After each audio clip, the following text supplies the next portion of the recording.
Here we go. National Alpha Day tomorrow for 2023. Let's give this a clean up.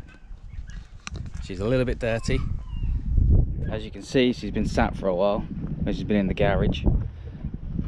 But yeah, let's give her a clean.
we go, the finished article.